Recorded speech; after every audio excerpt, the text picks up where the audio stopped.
At this point, I'm sure most of you have already seen the story of the royal siblings, but what if I told you they aren't who you think they are? My name is Primo Pop, and welcome back to my Genshin Theories.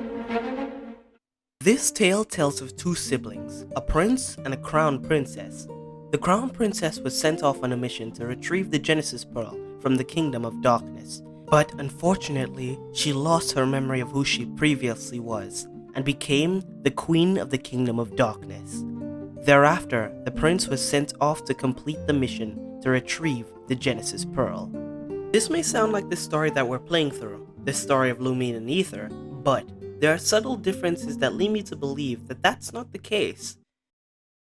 The first thing that stood out to me was that Venti said that the kingdom was established in the heavens, maybe near but separate from Celestia. He did not say that the travelers were from a different world. Now, I can give him the benefit of the doubt and say that he doesn't know where Lumine and Aether come from, but come on, Venti's not stupid. I'm sure he's figured out that they're not from this world. Hence why they say travelers and not adventurers or something like that. The second thing that I thought was strange was that he mentioned that the princess set off separately from her sibling, which is weird because we specifically saw them at the beginning of the game traveling together. Another thing is that other than this story, there's no mention of this elusive Genesis Pearl anywhere. There was also no mention of Lumine or Aether looking for a Genesis Pearl either. Weird, huh? And the last thing is that there's a crown princess, which means that the princess is older than her brother, while Lumine and Aether are a twin. Just a small detail, but it was worth mentioning. So if these siblings aren't Lumine and Aether, then who are they? I have a theory that the prince that the story mentions is actually Dainsleif, and the princess is none other than the unknown god we encountered at the beginning of the game. Here is how I think that this story is supposed to go, or at least the story with the characters I proposed.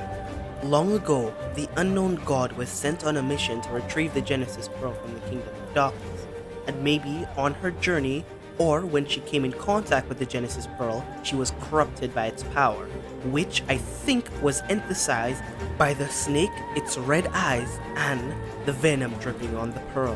After not hearing from her in many years, Dainsleif, now the crowned prince, was sent off to complete the journey. Some of the reasons that made me believe that Dainsleif and the unknown god are related somehow is 1.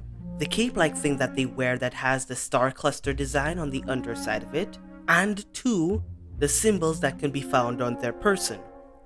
Both of them have what seems to be the shape of a primogem as the design of their eyes, or something close to it, and Dainsleif has those same symbols on the back of his clothes and at the edge of his cape.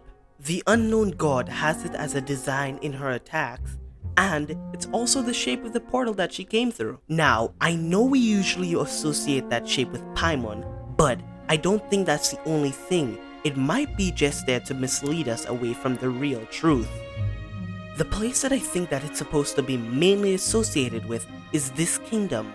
This shape that we see right here and on this crown is the same shape that we see on all three of them, the primogem symbol. What if this symbol is actually this kingdom's special symbol because it is on the crown, and we see those shapes flying around the kingdom?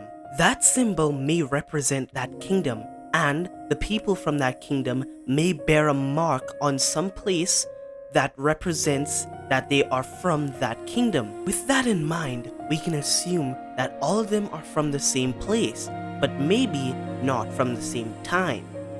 Just a disclaimer before we continue with the rest of the theory, but not all the pieces fit in as well as I thought it would. But some of it still makes sense, so I'm still gonna pitch my theory.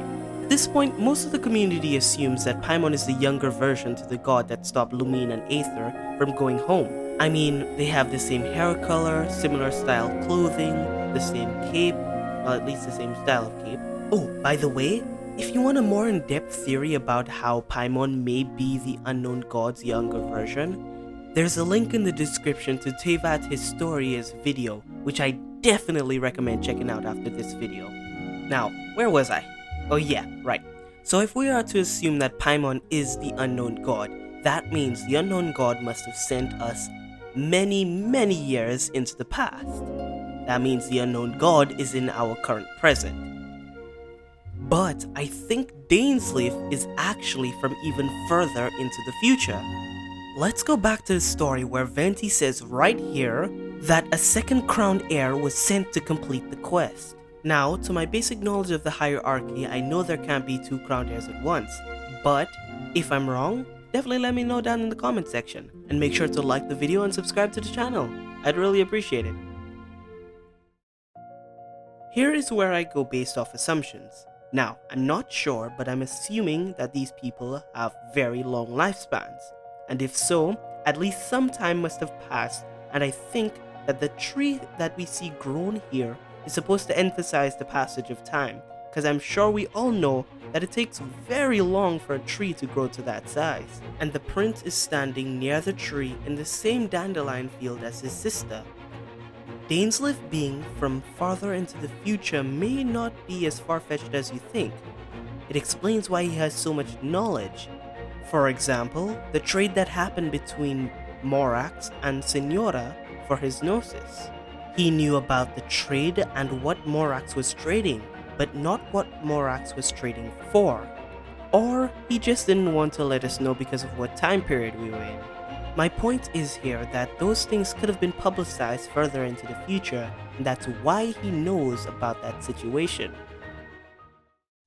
Alright, well that's gonna do it for me for this video. I'll definitely have more theories coming out in the future, so make sure to stay tuned for that. Make sure to leave the video a like and subscribe to the channel.